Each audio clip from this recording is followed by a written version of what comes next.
தமிழ்நாடு உள்ளிட்ட 5 மாநில தேர்தல் அட்டவணை வரும் 28ஆம் தேதிக்கு பிறகு வெளியாக வாய்ப்பு.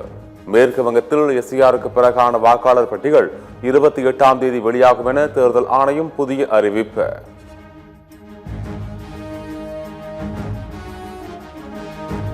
வரும் 17ஆம் தேதி தாக்கலாகும் இடைக்கால பட்ஜெட் குறித்து முதலமைச்சர் மு.க. ஸ்டாலின் ஆலோசனை. நிதியமைச்சர், நிதித்துறை செயலாளர், தலைமைச் செயலாளர் பங்கேற்பு.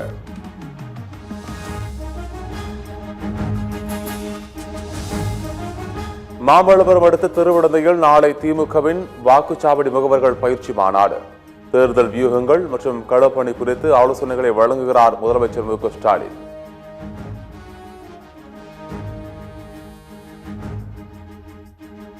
திருவிடந்தையில் நாளை திமுக மாநாடு நடப்பதால் ஈசிஆரில் காலை 10 முதல் இரவு 9 மணி வரை போக்குவரத்து மாற்றம். சென்னையிலிருந்து புதுச்சேரி செல்லும் வாகனங்கள் திருப்போரூர் வழியாக செல்லலாம். புதுச்சேரியிலிருந்து சென்னை வரும் வாகனங்கள் OMR சாலையை பயன்படுத்த அறிவுறுத்தல்.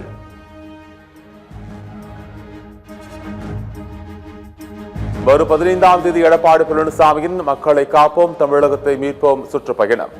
பவானிசாகர் சட்டமன்ற தொகுதிக்கு உட்பட்ட சத்தியமங்கலத்தில் பரப்புரை மேற்கொள்கிறார் அதிமுக பொதுச் செயலாளர்.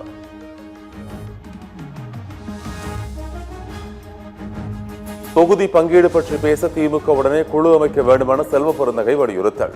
ராகுல் காந்தியுடன் பேசப்பட்டது குறித்து முதலமைச்சர் ஸ்டாலினிடம் நாளை கூறுவோம் எனவும் பேட்டி.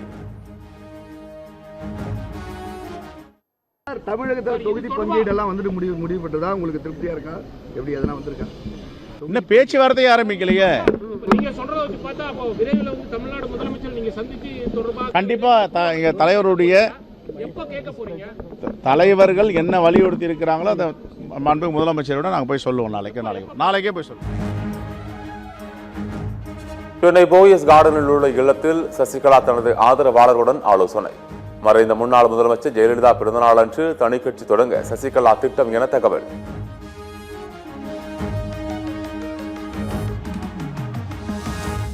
சென்னை பூக்கடை பகுதியில் தேர்தல் சர்வே எடுக்க சென்ற தாவேகவினர் மீது தாக்குதல் என புகார்.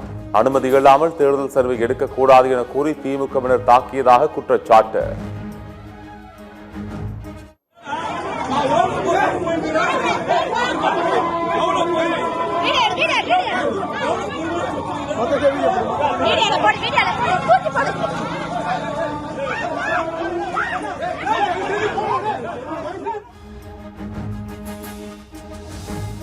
மத்திய ரயில்வே அமைச்சர் உண்மைக்கு புறம்பான தகவல்களை கூறி வருகிறார் என அமைச்சர் சிவசங்கர் பதிலடி.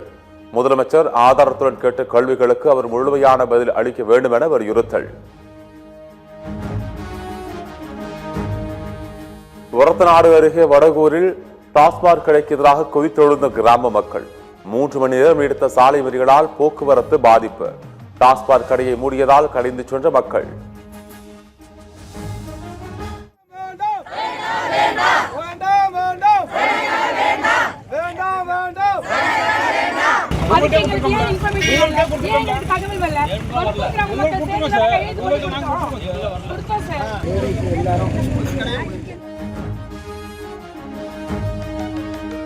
திருவள்ளூர் மாவட்டம் பெரியபாளையம் அருகே உயரழுத்த மின் கம்பிகள் அறுந்து விழுந்ததால் பரபரப்பு. சாலையில் யாரும் செல்லாததால் நல்வாய்ப்பாக உயிர் சேதம் தவிர்ப்பு.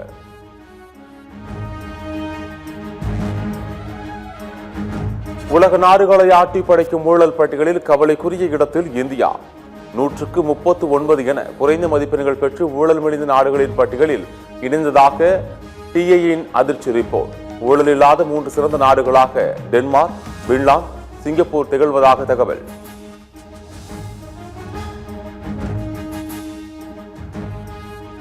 பீகாரில் அரசு மருத்துவமனை அவலத்தை சுட்டிக்காட்டி சொந்த அரசியை விளாசிய பாஜக எம்எல்ஏ மைத்ரி தாக்கூர்.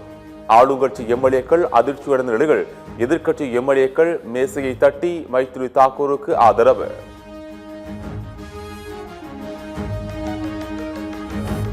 சோமாலியாவில் விமானம் கடலில் விழுந்து விபத்து. பயணிகள் அனைவரும் பத்திரமாக மீட்பு.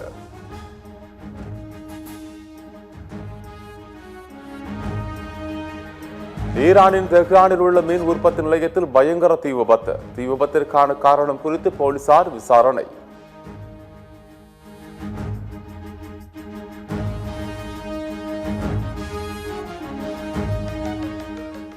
கனடாவின் ஈரி ஏரி உறைந்து காணப்படும் ட்ரோன் காட்சிகள்.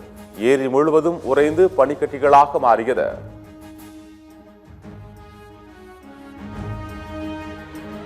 கஜகஸ்தானில் பனி புயல் காரணமாக வாகனங்கள் ஒன்றோடு ஒன்று மோதி விபத்து.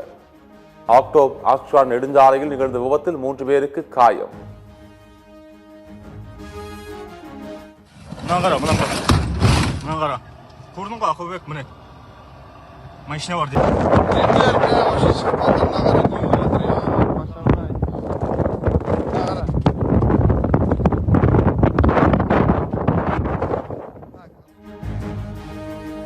ஸ்பெயின் நாட்டில் கனமழை வெள்ளப்பெருக்கால் மக்களின் இயல்பு வாழ்க்கை முடங்கியது. அண்டலூசியாவில் பாதிக்கப்பட்ட 10,000க்கும் மேற்பட்ட மக்கள் மீட்பு.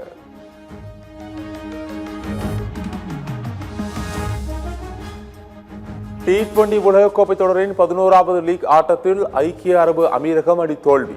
10 விக்கெட் வித்தியாசத்தில் அபார வெற்றி பெற்று டி பிரிவில் முதலிடம் பிடித்தது நியூசிலாந்து அணி. இந்தியாவுடனான கிரிக்கெட் போட்டிக்கு ஒப்புதல் அளித்த பாகிஸ்தான் பிரதமருக்கு இலங்கை அதிபர் அனுரகுமார திசாநாயக்க நன்றி. கொழும்புவில் போட்டியை திட்டமிட்டபடி நடத்த ஆவலுடன் இருப்பதாக சமூக வலைதளத்தில் பதிவு.